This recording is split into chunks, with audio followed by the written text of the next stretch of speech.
This is something that has blessed me. I have learned that you cannot teach anybody anything outside of what's been taught to you, right? So that helps me extend God's grace to people because God is already giving all of us grace regardless of what we do. But we tend to hold on to things because we feel like an eye for an eye, a tooth for a tooth. But listen here, there's so many people who are damaged. They're damaged goods, but they walk around looking perfect. They might be a manager, they might be a business owner, they might be, a top-notch employee somewhere. They might have kids, they might be that person that all the family members go to. So everybody assumes that they're good. And whatever trauma they went through, they've healed from it, but they haven't. So when they're ugly to you, rude to you, or short with you, or cold with you, or, when they're very sarcastic or other things like that, you're like, this person must really not like me and they're choosing me to do this too. But let me tell you something. People can only give you what has been given to them. I cannot get up there on a stage and teach you how to change a tire because I've never been taught how to change a tire. Now I can teach you how to properly maintain your hair, and I can tell you about how often you should get your ends trimmed, and I can show you about how to braid and all those things. Another thing I can teach you about is how to overcome domestic violence because I've overcame domestic violence. Another thing I can teach you about is about being a parent because I've been a parent since I was 18. I didn't have my first child until I was 25, but I started taking care of my nephew when I was 18. So there's a lot of things that I can tell people based off of things I've been through, right? With that being said, if I run across somebody who needs help in an area that I've never been in, all I can do is give them my advice from what I've been through, my version. But I'm supposed to talk to Holy Spirit. Holy Spirit knows everything.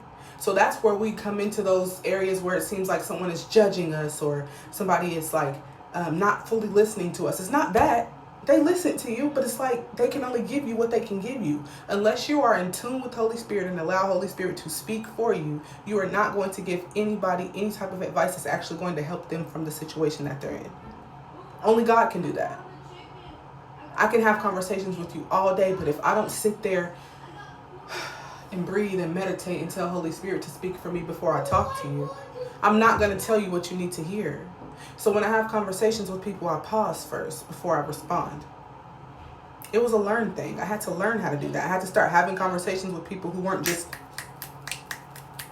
ready to yell, ready to cuss, ready to go off on you. Because majority of my life, that's what it was. My childhood, that's what it was. My teenage years in my relationship, that's what it was. My 20s in my relationship, that's what it was. So when I'm in my 30s healing, it's like, dang, I am always like this.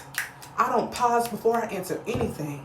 How can I give Holy Spirit the time to step in and speak up when I am always answering everything? You gotta stop, calm down, pause, breathe, and let Holy Spirit talk for you. People can only give you what they have. And let me tell you, nobody will ever have everything. But God is everything. So when you're in tune with the Father, the Son, and the Spirit, you can help people in dynamics that you've never been in. You can talk to people in situations that you've never been in and actually help change their life. But you have to be a willing vessel for Christ. That's the part that a lot of Christians misunderstand. You think that just because you believe in God and you believe in what Jesus did on the cross, that you are helping people.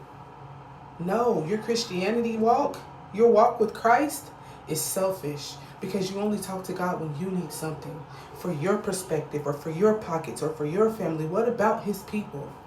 Love God and love people. You're supposed to love your neighbor as much as you love yourself. You're supposed to love your spouse like Christ loves the church. You are supposed to love people, and how much you love people will pour back into you, and you will feel Christ's love. But if you're going to Christ just so that you can feel loved, you're doing it the wrong way. You're supposed to go to Christ so you can love other people. The way that we respond to other people and the way that we handle other people comes back to us tenfold. That's biblical.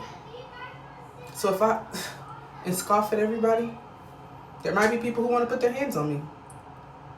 Because whatever you do to people comes back to you 10 times more.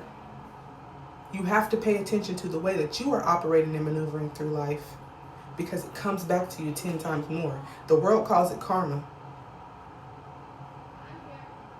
But it's a biblical principle that what you put out is what you get.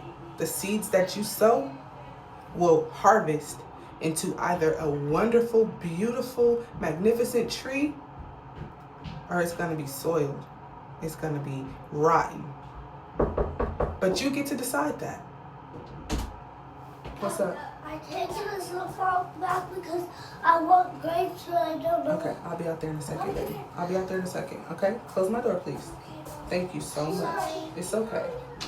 All right, it's time for me to take my kids to school, but I just wanted to share that with y'all because God has really been talking to me this morning. I love y'all. Have a great day.